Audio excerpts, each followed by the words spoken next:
Magandang araw po sa inyo lahat. Ito po yung lingkod kay Freddy sa YouTube at Filipinos America Vlog YouTube. And if you haven't subscribed to my channel, please subscribe now to my channel by clicking the red button below, and you will be in and subscribe to my channel. It's all free.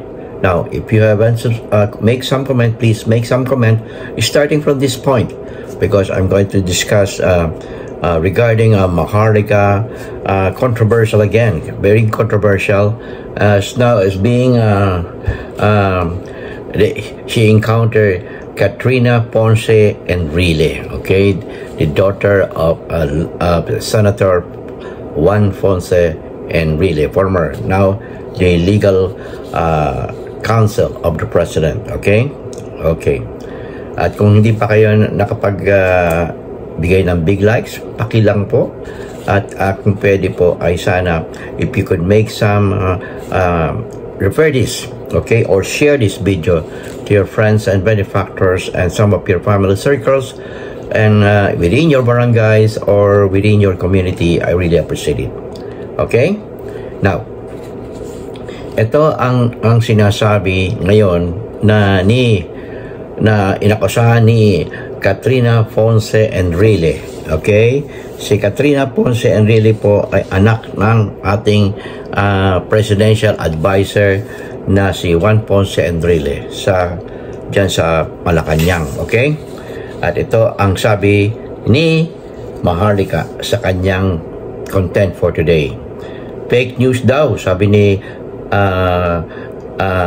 niya kay Katrina Ponce Enrile na siya ay bayaran ng China. Okay? Ito yung mainit na ngayon sa issue kung bakit si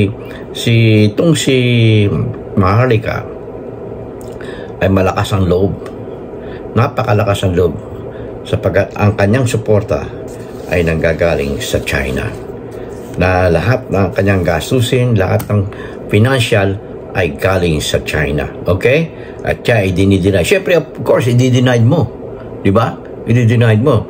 Sino maging sponsor sa'yo kundi ang China na part of the stabilization program. Okay? Okay. Ito pa, iparinig ko sa inyo ngayon. Pakinggan nyo. I just found out also that Martin Andenar is not based here. He is not based in Beijing. He is the one funding all this disinformation. Si Martin Andenar ay naka-base na ngayon sa Beijing and working for newscast dyan po sa Beijing. So, kita nyo lahat sila ay nasa Beijing na. Si SAS ay galing sa Beijing. Hindi nga lang nakapasa sa Chinese language kaya pinauwi ng China. So, lahat sila ay nagpupunta sa China.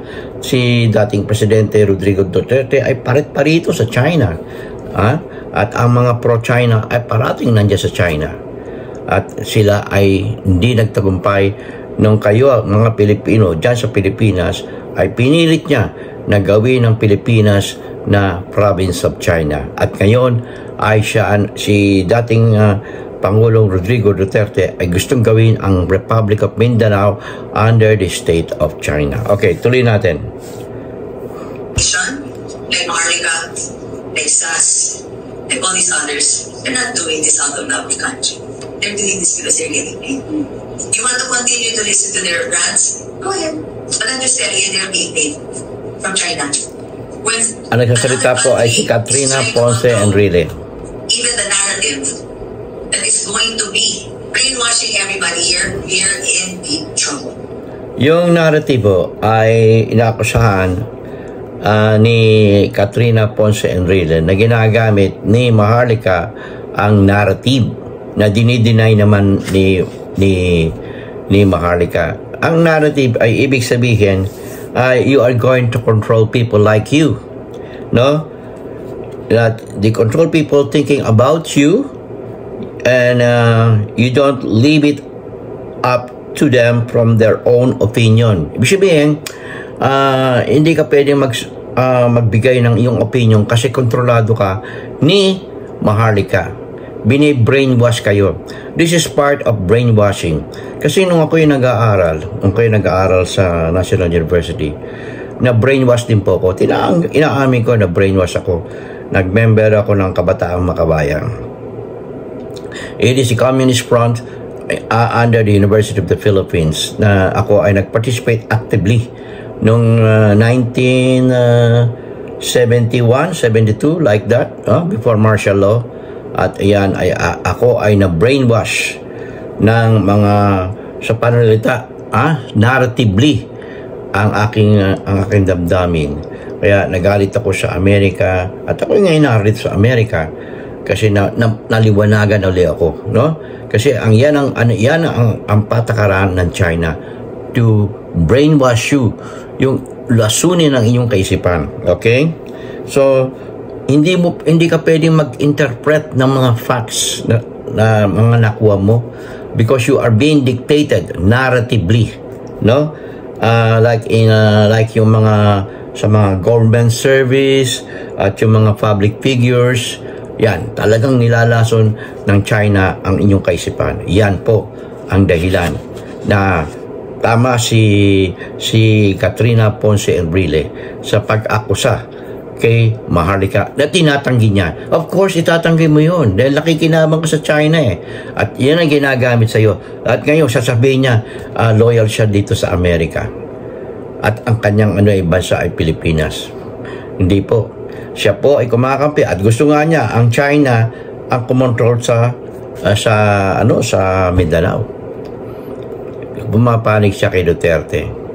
Kaya maaari itong maimbestigahan. May kaso na nga rito sa Amerika yan at meron din kaso dyan sa Pilipinas. Lumiliit na ang kanyang daigdig. Lumiliit na. Okay? Ito, tuloy natin. We are easily fooled. We like to always go with the underdog. But who is really the underdog? Try. Yan. Okay, yan natin ha. Davao, no, particularly binabaha, nasa kalamidad. Pero ang buwaka ng Inang Puting Junior ay nagpa-party at nasa kasalan. So walang bansa na nagkukontrol at ng narrative. Walang nagbi-brainwash kay Maharlika. Tinatanggi niya at si Pangulo daw ay nagpa-party. Okay, ganito. Sa mga pagkakataong ito, ang pagbaha ay sino po ba ang dahilan dyan sa Davao?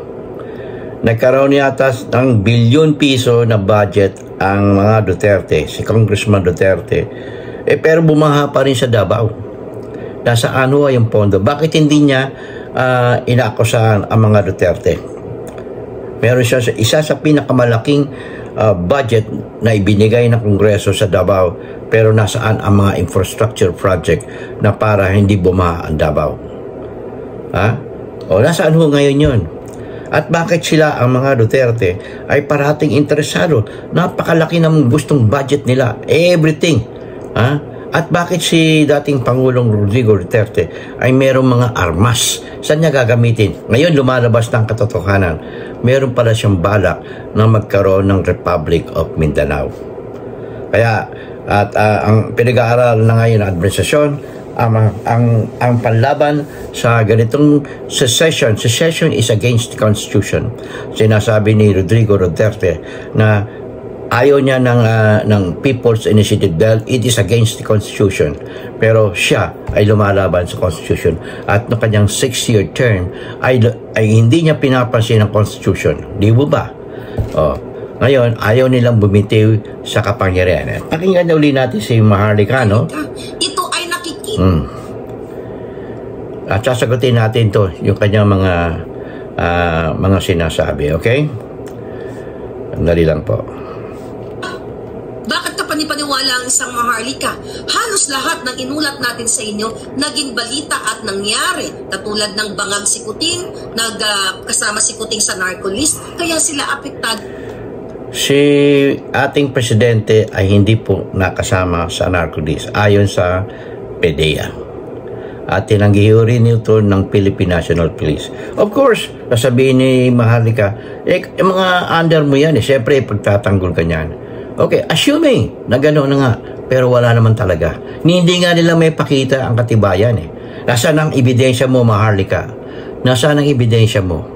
Yun ay mga speculation mo lang. Speculation. And you cannot prove it.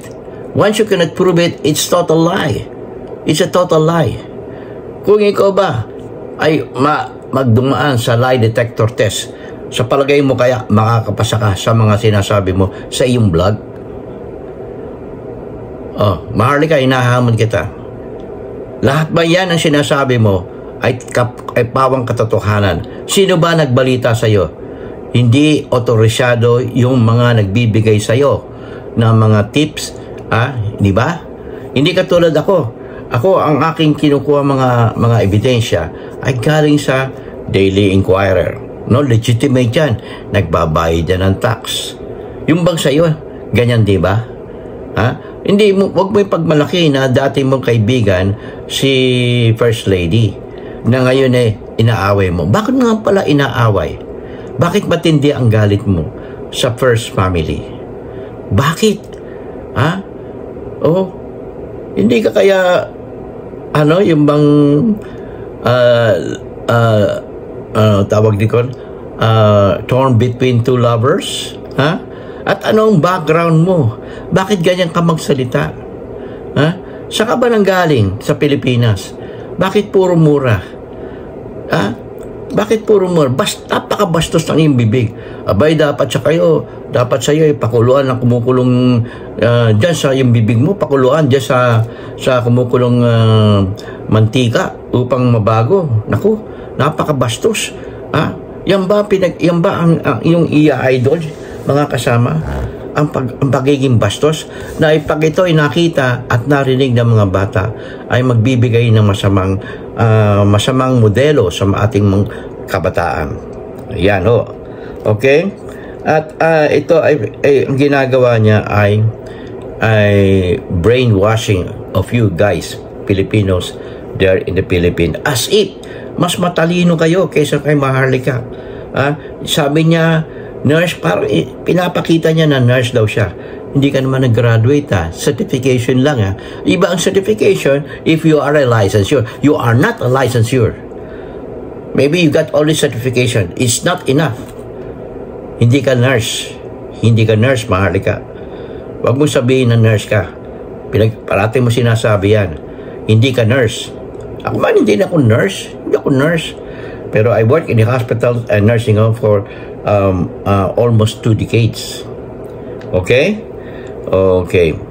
So, yan At sana ay maunawaan nyo na itong si Maharlika ay looks like bayaran yan ng China. At ito ay, according to Katrina Ponce Enrile, ay ginagawa through dating communication chip dyan sa Malacanang ng dating Pangulong Rodrigo Roa Duterte na si Martin Andanar. Magaling naman talaga ito si Martin Andanar kaya kinuha siya ng communication chip. At siya ngayon ay nagtatrabaho sa Beijing as a news anchor. Okay? So, lahat sila ay pro-China. Okay?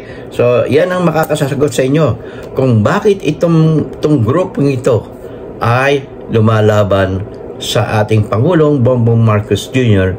na really identified as pro-American. And we are all pro-Americans per social weather survey.